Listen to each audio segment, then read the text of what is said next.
You're baking your own bread, and we're all really happy about it. So I learned to bake bread from a wonderful woman named Tina. You have nothing but free time. And I have now made it everyone's problem. Yeah. It's like when I have a hobby, it becomes an obsession, and then it becomes my entire personality. And so I've made you some bread. You made me some bread, and I want to say I do want to say I feel like this is an intervention on behalf of your friends and family. Yeah, I thought it might be. Like everybody's excited about the bread. The bread puns have to stop. Yeah, like this is great. I mean, again, like I got bread from Taylor Swift, but then it said, "Are you ready for this?" Yeah. And then, I mean, yep. The fate of Dophilia. But there's a moment. Some of my best work, and I feel like it's not going to be appreciated until after its time. I think you should definitely do like a Weird Al remake of your album where it's all just like bread-based puns. Oh, that's not off the table at this point. The most fun thing about having Travis out on tour is just like he would go to the tents and like give me the tea afterward. Yeah. We'd do the debrief afterward in the car. And so I was like, I got to let you know, like your favorite director is in the tent. He loves Greta Gerwig. Yeah, of course. He loves her movies. Barbie. He loves her range, you know what I mean? Like being able to do this many different types of films, it's incredible. It's genre hopping. It's really impressive. And so he was like, "Oh my God, I really want to tell her how funny I thought Barbie was." And I'm like, "You absolutely should. She's the sweetest, giggliest person to tell that you like their work. You're gonna love her." And so the show happens. I'm like, "Oh my God, everyone's having the best time." And afterward, you know, he gets in the car. He has had as many shots as everyone else has had. And he's like, "This was the most fun tent. Like, everybody was amazing. Like, Tom Cruise is going crazy. Like Liam is just as fun as Chris. And Liam's fiancé, Gabrielle, is so cool. And Ashton was there. And Mila. And oh my God, Hugh Grant was there. And I got to tell him how much I love his movies. And he was so cool. Everyone was amazing." I'm like, "Oh my God, that's awesome. Like, you didn't mention Greta. Did you meet Greta?" And he's like, "Yeah, I did. I think I told an annoying joke that she's heard too many times. Like," and I was like, "Okay, well, what did you say?" He's like, "Well, I walked up to her and I was like, 'I love Barbie. I'm just Ken too.' And then I pointed to you." And I was like, "That's such a solid joke. She will love that." And he's like, "Well, she was really polite about it. Like she smiled politely, but she didn't say anything."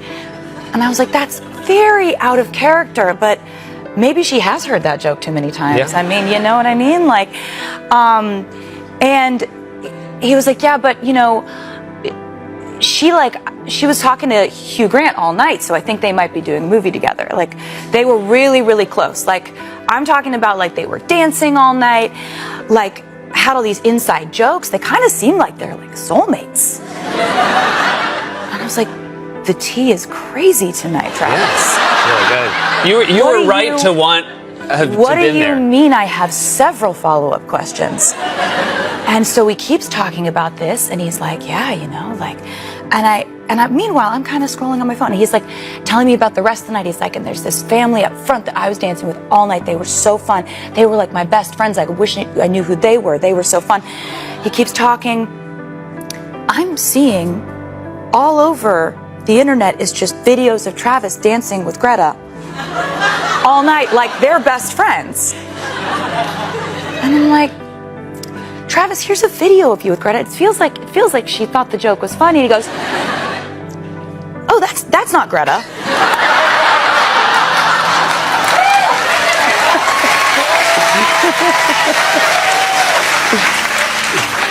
Do the math, carry the two here. Is there any chance at all, baby, that you complimented Hugh Grant's wife, Anna, on her movie Barbie, said, "I'm just Ken too," and she politely nodded because she didn't have the heart to tell you she didn't direct it?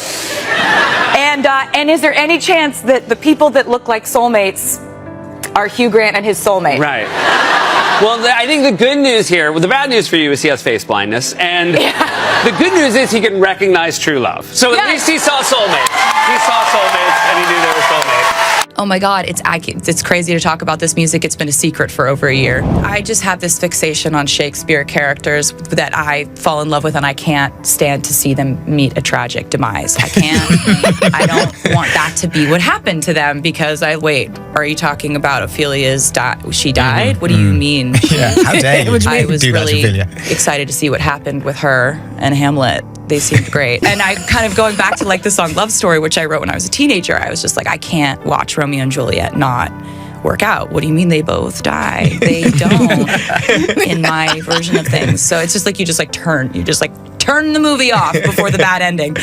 But this is a little bit like that, where the fate of Ophelia talks about how, Ophelia was driven mad by love. Relatable. The hook says dug me out of my grave and saved my heart from the fate of Ophelia. So it's a love song. And it's also just got one of the catchiest post hook kind of sections that I'm pretty proud of. There's a song called Father Figure, where the first line of the second verse says, I pay the check before it kisses the mahogany grain. Yeah. And I'm like, that's my favorite type of writing, right? Where you have to think about, what do those words mean? Oh, somebody got the bill before it hit the table, but you say kisses the mahogany grain. I'm like, okay, that's my favorite type of stuff to write. But there are some lines in the song, The Life of a Showgirl, that are very much sort of like the manifesto of how I've had to operate within this industry. It's a song about meeting one of your sort of idols, and they, instead of being what you thought they would be, they warn you against following in their footsteps, because they just want to be honest with you about how hard this industry is, and you do it anyway. This kind of album. When did you start playing it to people? When did you play it to Travis, to Big Trav? Oh, can I call him Big Trav? Yeah, you absolutely can. He responds to pretty much anything. Okay, which is great. He's a really easygoing guy. You will absolutely love him when you meet him. Yeah.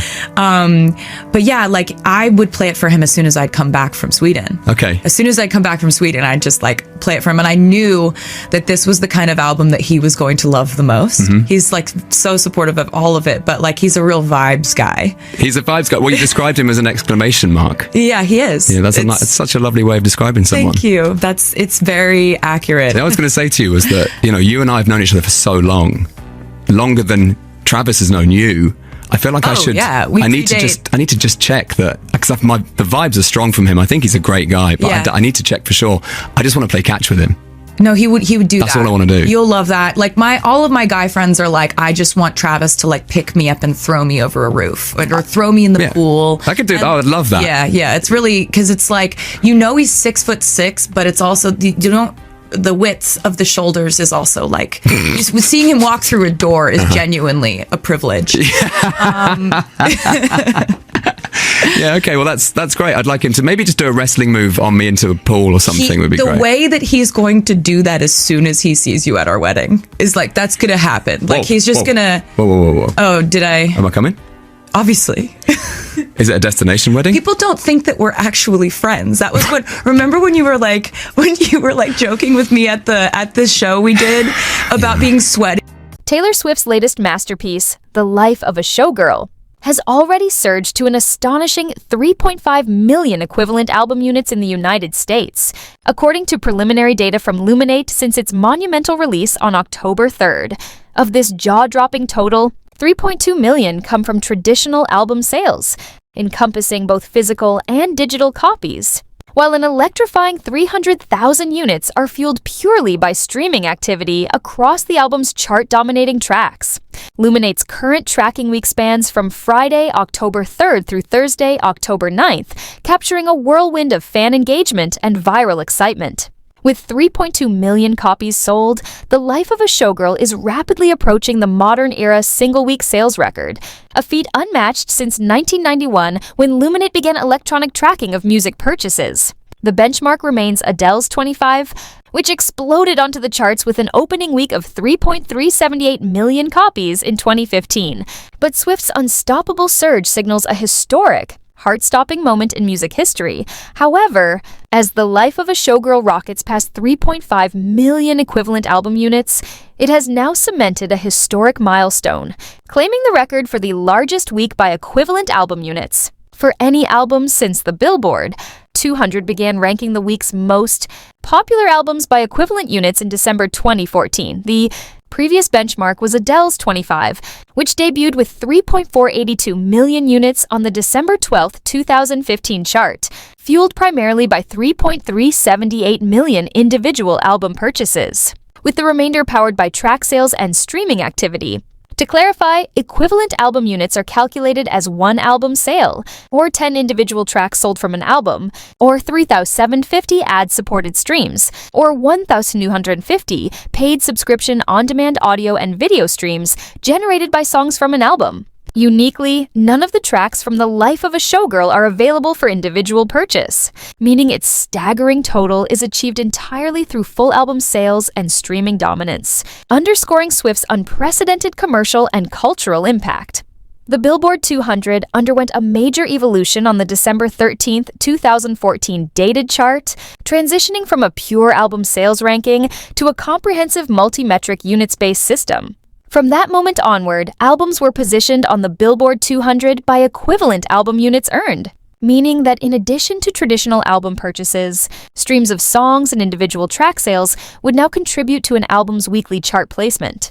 While this approach has included streaming and track sales since December 2014, Billboard continues to release weekly album sales-only charts, such as the overall Top Album Sales chart, which tracks both current and catalog titles, alongside the top current album sales chart, maintaining a clear distinction between pure sales and multi-metric chart performance.